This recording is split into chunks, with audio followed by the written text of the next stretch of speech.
Hi అండి అందరికీ. ఇలా జాయింట్ ప్యాంటు యూనిఫామ్ ప్యాంటు పన్నా ఉండదు కాబట్టి ఇలా జాయింట్లు వస్తుందండి. పిస్తా జాయింట్ వస్తుంది, పైన నడుం పట్టి జాయింట్ వస్తుంది. ఆ అతుకులన్నీ ఎలా కట్ చేయాలో చూపిస్తాను ఈ వీడియోలో.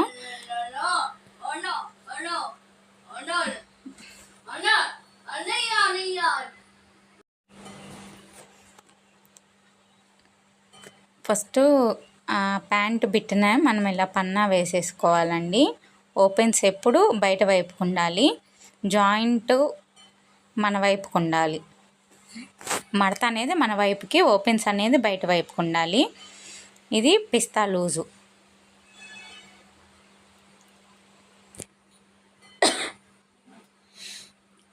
ఫస్ట్ పిస్తా లూజ్ పెట్టుకోవాలి.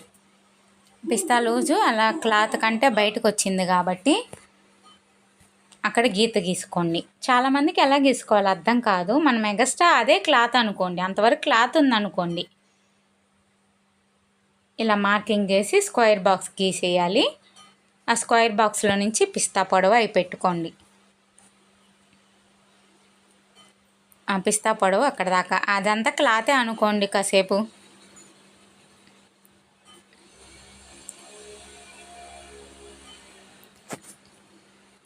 మా ఛానల్ని అయితే ఫస్ట్ టైం చూస్తున్నట్టయితే సబ్స్క్రైబ్ చేసుకోండి. వీడియోకి అయితే లైక్ ఇవ్వండి, ఎందుకంటే లైక్ ఇస్తేనే మాకు యూట్యూబ్ ప్రమోట్ చేస్తూ ఉంటుంది వీడియోస్ అనేది బయటికి.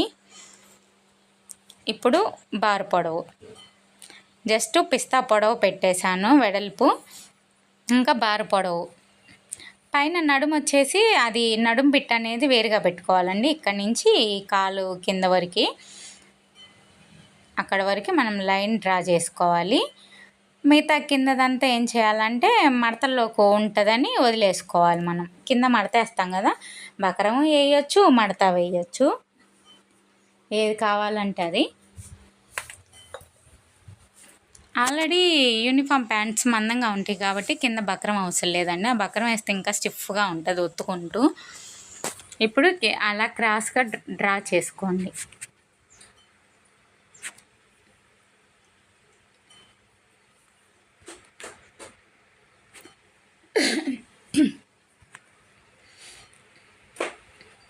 ఈ వైట్ మీద మార్కింగ్ అయితే మీకు అర్థం అవ్వట్లేదు. కటింగ్ అయిన తర్వాత ఒక్కసారి ఆలోచించండి ఎలా వచ్చింది అనేది మీకు అర్థమవుతుంది.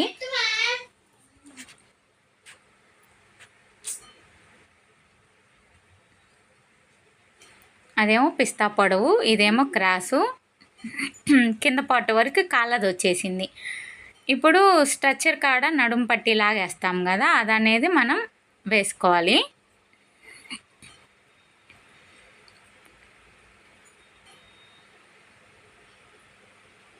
అన్ని వస్తువులు పక్కన పెట్టుకున్నా ఏ వస్తువు ఎక్కడికి వెళ్ళిపోయిద్దో అర్థం అవ్వదండి. ఒక్కోసారి చాక్ పీసులు మిస్ అవుతాయి, కత్తెర మిస్ అవుతుంది, టేపులు మిస్ అవుతాయి కటింగ్ అప్పుడు. వాటికి కాళ్ళు లేకపోయినా కనపడవు ఎటు వెళ్ళిపోతాయో.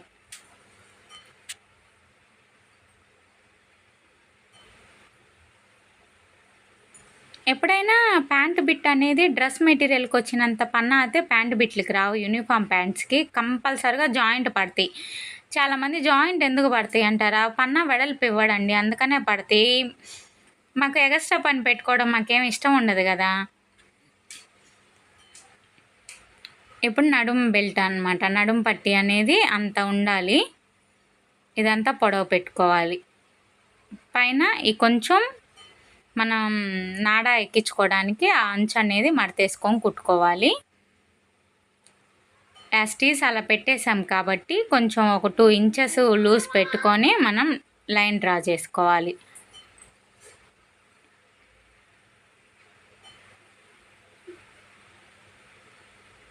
జూమ్ చేద్దామని ముందుకు జరుపుతున్నానండి. అదిగో కింద కూడా అంత అతుకతే పడుతుంది. అది నడుం బెల్ట్ అన్నమాట. అంత ముక్క మనం ఎగస్ట్రాగా కట్ చేసుకొని కుట్టేటప్పుడు అతికేసుకోవాలండి.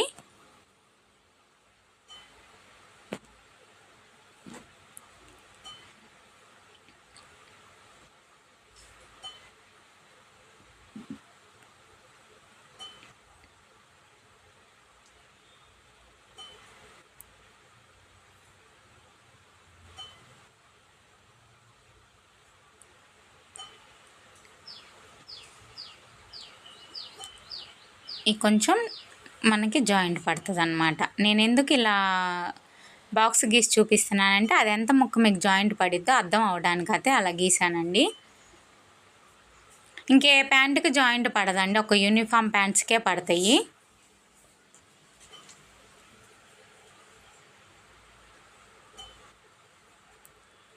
ఇప్పుడు అవి వచ్చేసి మనం దీంట్లో కట్ చేసుకోవాలి. ఈ పిస్తాలో పడే క్లాత్ అంతా దాంట్లో కట్ చేసుకోవాలి. అది ఎంత పొడవు ఉందో చూసి అది అలా కట్ చేసుకొని మనం సెట్ చేసుకోవడమే అన్నమాట. ఇలా కుట్టి ఇలా తిప్పేయాలి, మళ్ళీ పైన కుట్టేసుకోవాలి. డబల్ స్టిచ్చింగ్ చేస్తే స్ట్రాంగ్గా ఉంటుంది ఊడిపోకుండా.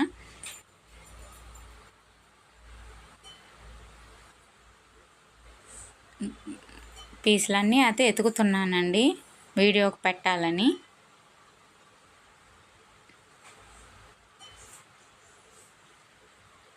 మీకు అర్థం కాకపోవచ్చు కానీ చాకు పీసు నేను కటింగ్ అయిన తర్వాత ఈ షేప్ అనేది చూశారు కదా ఎలా పెట్టానో, దాన్ని బట్టి అర్థం చేసుకోండి.